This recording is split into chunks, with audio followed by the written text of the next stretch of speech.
नमस्कार मु रंजित आपन को स्वागत करुच्ची आज एक गुरुत्वपूर्ण खबर है। ततला कड़े राजधानी आकाशरू निया वर्षा 73 वर्ष रेकर्ड भांगिला ताती दिनक बढ़ला 4.4 डिग्री कलबल कला मुंड फटा खरा खरा और तातीर प्रकोप एमती प्रचंड जे राज्यर कि देशर नुहे आज समग्र विश्वर ततला सहर पलटि भुवनेश्वर सत जमी ततला कड़े सिझुची राजधानी आउ डह डह खरारे संतुली होती राजधानीवासी गत किछि दिन है 40 डिग्री पाखापाखि रोकथिबा राजधानी ताती आज सबू रेकर्ड भांगी 45 निकटतर हो जनजीवन अस्तव्यस्त हो पड़ी।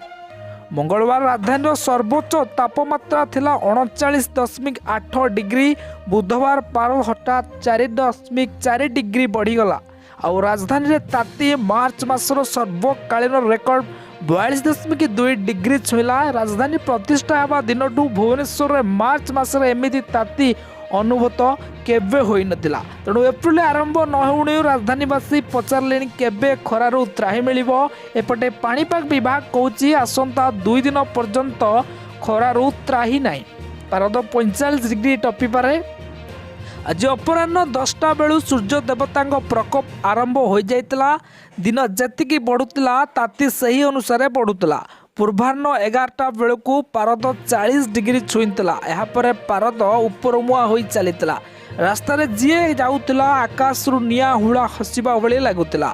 बहुथिबा पवन रे निया धास बंचिबा भली मुह सिझी जाउतिला। देह हाथ जलीगला भली लगुला।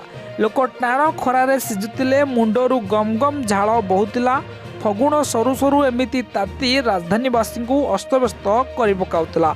एमिति खरा होउतिला जे सबुदिन जे गछ तले टिके छाई मिले आज सेठारे भी छाई नथिला। दुकान द्वार मुहर भी लोक छिड़ा होई पारुनथिले। राजधानी पाणीपाग हठात कहीं एमिति बदली गला भाबु भाबु पारद 44 डिग्री टपी जाइतिला।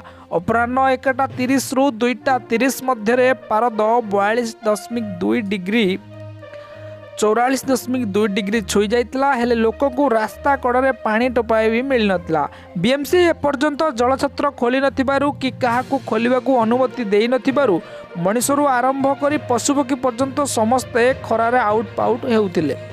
राजधानी हठात ताती बढ़िबा नहीं पाणीपाग विशेषज्ञ शरचंद्र साहू कहते जे बंगोपसागर सृष्टि होइतिबा लघुचाप क्षेत्र जोगु एवं स्थल भागरू पवन समुद्र को टाणी हेउची। मध्य प्रदेश छत्तीसगढ़ राजस्थान पार्श्वर आसुतिबा पवन ओडिशा स्थल भाग देई समुद्र को जाउतिबारु अधिक अंचल देई अतिक्रम करुची। फल उपकूल ओडिशा रे प्रबल खरा होउची। आसंता 2 दिन पर्यंत राजधानी एहीपरि उत्तप्त रहिबो। तेबे एप्रिल 3 तारिख पर काल बैशाखी संभावना थिबारु राजधानीवासी खरारु आश्वस्ति पाइबे बोली श्री साहू कहते।